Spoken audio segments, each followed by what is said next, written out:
That's been the problem with NATO. As successful as it has been, the Europeans have just relied on the U.S. to fund most of it, to be their defense shield, and that's just not going to work in today's world. And the fact of the matter is we are now witnessing, again, Iran declared war on us in the West 47 years ago. We see exactly what a menace they are. We understand why presidents in the past have been reluctant to act on them, because you see the destruction they are weighing down on the region with their missiles and with their drones.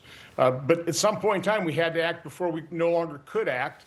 And from my standpoint, most of the oil that comes out of the Strait of Hormuz does not come to the U.S. It goes to other areas of the world, particularly Asia.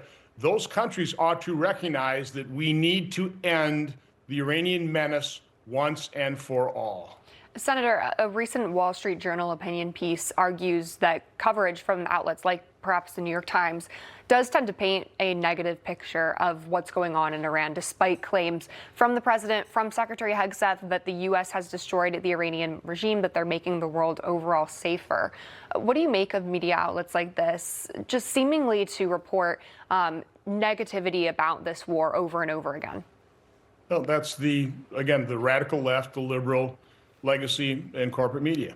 That's what we have seen now for decades. It's colored our politics. It has helped us go on a path of destruction, open borders, 40-year high inflation, weakness around the world.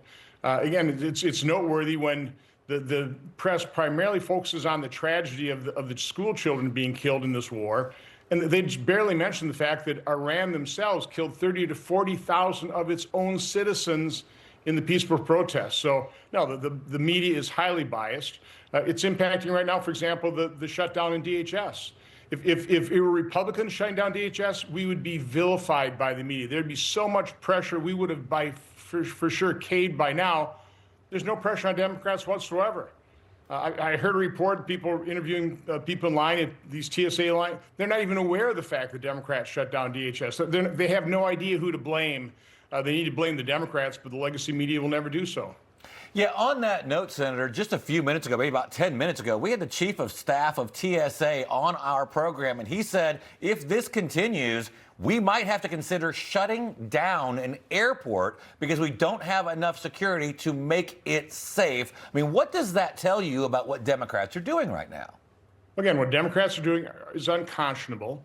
But we won't have the legacy media. What they're doing also is unconscionable, supporting the Democrats and hiding that fact from the American people. But we have to recognize that reality. So here'd be the deal I'd propose.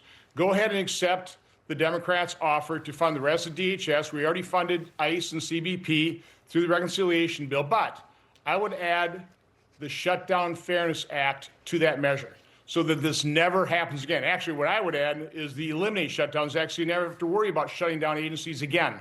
So either add Eliminate Shutdowns Act or the Shutdown Fairness Act, which will at least pay these people on time. They're going to get paid anyway.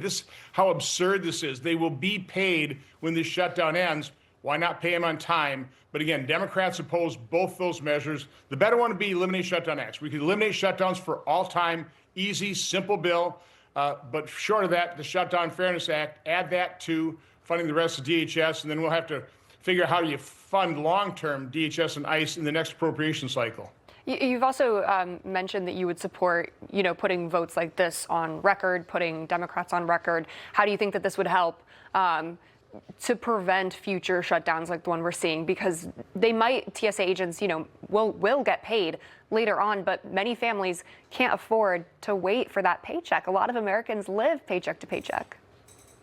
Right. So, again, I'm for making people take votes to show the American people where they are. Unfortunately, we have the uniparty appropriators who apparently don't mind shutdowns. They don't mind this type of gamesmanship because it helps them pass bills that we can't afford, and that's on a bipartisan basis. It's sick. It's disgusting. I'm calling them out. So we need to end this. So we should pass the Eliminate Shutdown Act.